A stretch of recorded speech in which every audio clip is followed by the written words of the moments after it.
The year you were in Vietnam, what year were you then? I was in Vietnam in 1968. Okay. And give me the battalion, the regiment, the division, and all that that you're with. In just a little before Christmas of 1967, I was sent to Vietnam. I joined the 2nd Battalion, 4th Marine Regiment in northern I Corps in Quang Tri Province. And I was with them for, actually 12 months, 12 and a half months. Left just before Christmas of 1968. In your rank and your MOS? I was an infantryman. When I got there, I believe I was a PFC, and didn't go very much higher than that in the year. I went up to Lance Corporal, but never made it any further than that during that year. Did you enlist? I enlisted. Okay, why? Why during that time? In 1967, I was in college, and about January, February 1967, at that time there was a draft, and I received a notice, and noticed that, you know, most young men didn't want to get dreaded receiving, and it said, "Greetings, you are requested to report for induction on such and such draft selective service unit and go for your pre-induction physical." The war in Vietnam was very, very hot and heavy at that point, and people were needed. I went for my physical. Of course, I was in relatively good shape. I was 23 years old, so I went to my physical. I received notice that I was qualified, and at the end of the academic year, I would be inducted into the military service of the United States. Did you feel a great sense of duty at that time, or did you just feel like, well, if I don't enlist, they're going to get me anyway? What was your attitude towards that?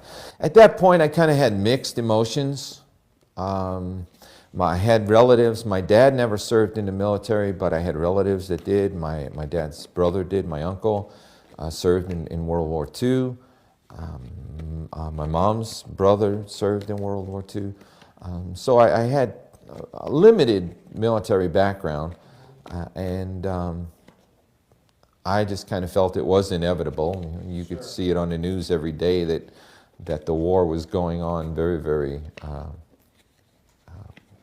busy. So I had one guy yesterday tell me that he went in and thought he'd never come back. Well, he did come back, but I never had that feeling.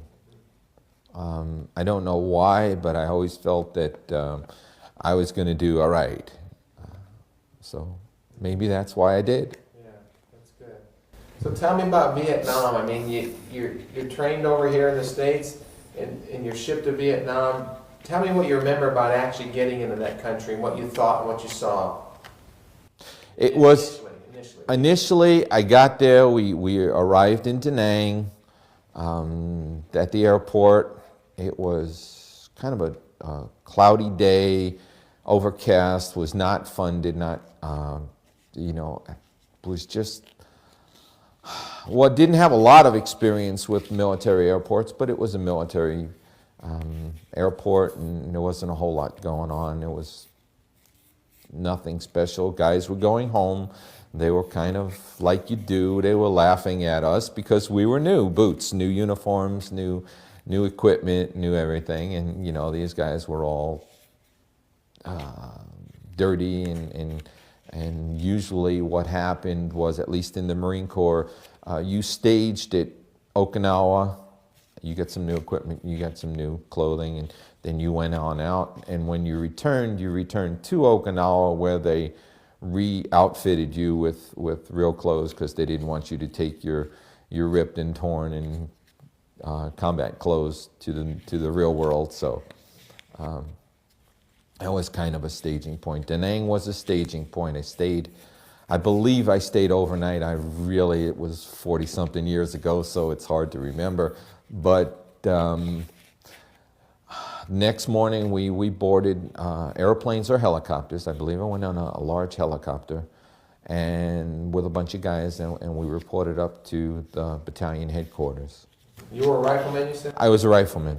Okay, so start walking me through a little bit about Vietnam when you were there. I mean, what you got engaged with, the enemy, who you were fighting, and just start telling me a little bit about what you're... Vietnam, and I've told my wife and my daughter many, many times, it reminded me of the TV show MASH. There were good times, there were bad times. There was fun, there was disappointment and disillusionment and depression. It was not all like the movies you see about World War II or Korea, the few that there are. It was not all war and muddy foxholes and stuff like that. There was some times when you actually hung out with the guys and you know, forgot where you were for a time. There were some bad days. I got there, like I said, just before Christmas. The weather was nice. It was sunshine. It was blue skies.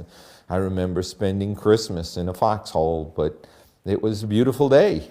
My first Christmas in the Marine Corps, and it was a beautiful day. You know, it was great. And we were at the northernmost position of United States forces in Vietnam, right up along the DMZ.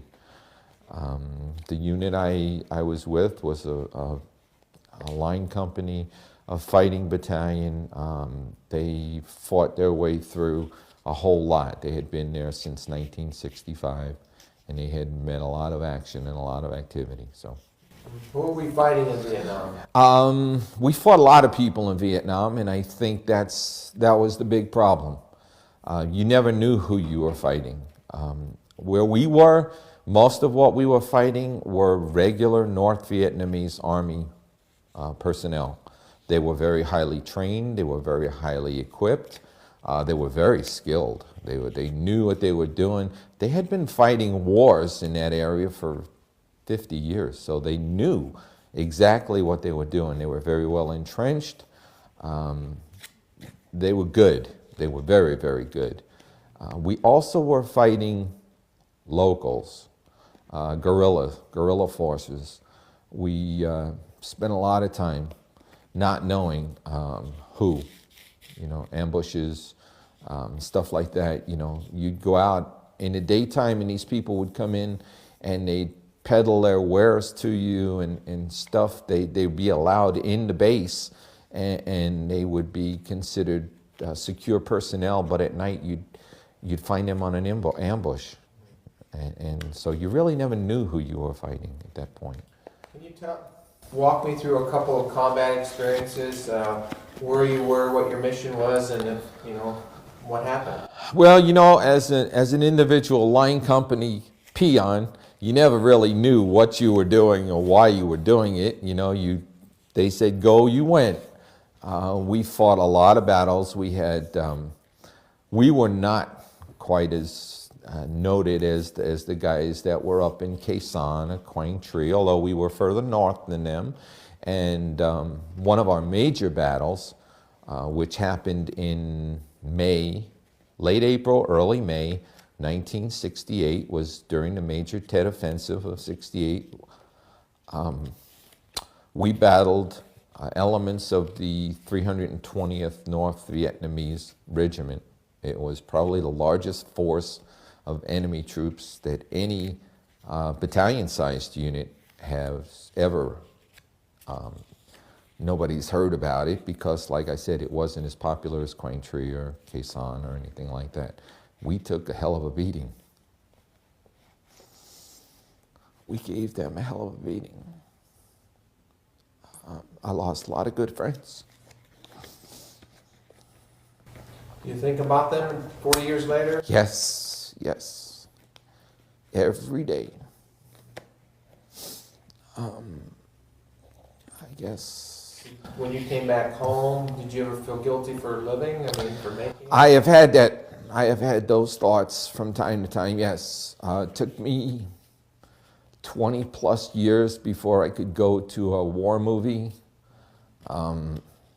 Only recently have I been able to go to, I think it was 2002, when I could go to the wall in Washington, D.C. Tell me about that, what you felt and what you did there. It was tough. I was anxious about going.